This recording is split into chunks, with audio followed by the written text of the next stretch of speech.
Hello, welcome back into the LaRue de Fleur studio. Today I have a fun little short for you on how I create my very popular little snowman felt ornaments. As you can see, they are like so fun and really easy to make. So I'm going to walk you through all of the little steps to do one. The first thing I have is a very old pattern that I found online many years ago when I first started my shop. It's funny that the little ornaments are basically made out of this connected egg-shaped pattern.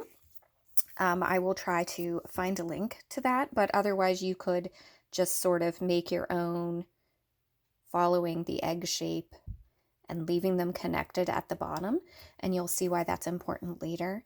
And then another thing that I do is just make these little top hats for my snowman, and they are made out of just little scraps of felt. So I have a tiny little circle that I cut out, and then I roll just a few pieces of like a skinny strip of the felt into itself. I don't know if you can see it. It kind of looks like a cinnamon bun on this one. And then I just connect them with a few stitches of embroidery floss and then leave the tail on there. That becomes important later when we attach it to the snowman's head. To get started, you'll need a piece of white felt. You can really use anything that you can find at your local craft or big box store. I lay my template on it and I just cut around it straight from that. I don't bother to trace or pin or anything, but you can certainly do that if it makes you more comfortable. And then go ahead and cut that out, and then we will add the little details to give our snowman personality. I cut that out of felt, and then I make some French knots for little eyes, the little button eyes, which is really hard to do on camera. Okay, I'll try again not to get stitching stage fright, but then I just wrap it around. If you've ever made a French knot, it's exactly the same. There's no trick. You go down right next to where you came up. I sort of slide my needle back and forth to release a little tension, pull through, you get a knot. Then I have the teeniest, weeniest little piece of orange felt, and I cut it into what I feel like is a little carrot shape, and I use a few stitches as if it were the lines on like carrot skin to hold it down in place. And then I continue making French knots down from there to make the little chest buttons, and then I come up and finish the eye and tie it all together on the back. So I'm only going to finish one today because I got an order for it. I plan to just use a little piece of rickrack, and then I will complete the others when I get my regular tags in. Sometimes you just have to make it work. So I pin that above, centered over the nose. I'll put a little pin in it to hold it in place. Then you bring up one side and meet it at the top, and I sew with a really close little machine stitch all the way around the one side.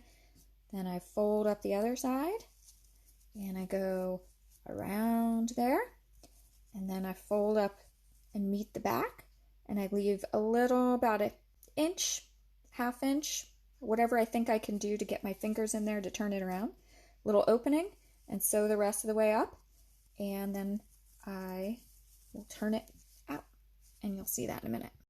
So I poke the rest out with my fingers, double check that I didn't miss any spots sewing. Since I'm sewing so tight to the edge, it looks good. Then I will take little batting scraps and stuff them and make them really fat. Now I have to hand stitch his little opening closed. I like to make double thread. There's my needle knot back there. I come up through the underside and I catch that loop so the knot can't slip out, and then I am going to ladder stitch up his back. So that means I'm going to come on one side, catch my fabric just as close to the fold edge as I can, come across from that and go up through the other side, go over here to the opposite side, So you're making rungs on a ladder and hopefully not twisting up all your thread, but if you do, then you just try to pick it back. But can you see the little ladder stitches? And then when you're all done, you pull them together and it hides in the seam so you can't see that seam. I'll show you in a second.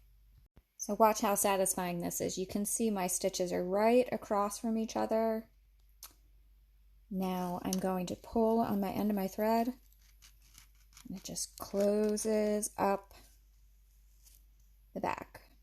So you can't see any of those stitches. Then I just make a little knot, put it through, all done. Okay, I've thread that little tail from the top hat on a needle, kind of set it off to the side, and I am going to use that tail to connect the hat. So I'm just putting it through,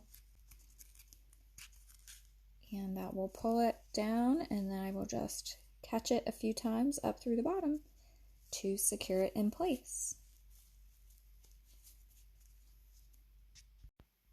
Make sure that you're coming up through your hat and then taking your needle through the body of your snowman and then pulling, catching up, going up and sewing a little stitch into the hat and down. And then I'm just going to make a knot and I'll be all done. Ta-da! All done. Little carrot face and all. You can see they're adorable. Really fun to make. You can knock out a bunch of these. They're really cute. The hat has to be a little offset more than I care to because I'd use that bigger trim, but otherwise really sweet. Maybe I will write up or film a more proper tutorial if you're interested in learning how to make these little guys. You can sign up at my newsletter, link in bio, and then you will get any updates that I make and share all of my information on how to do different quilting and crafting, mainly fiber arts, but also some different crafts, and that's really fun. I also sell these in my Le Rouge de Fleur Etsy shop if you're not somebody that really wants to make your own.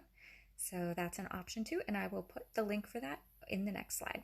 Thanks, have a great day.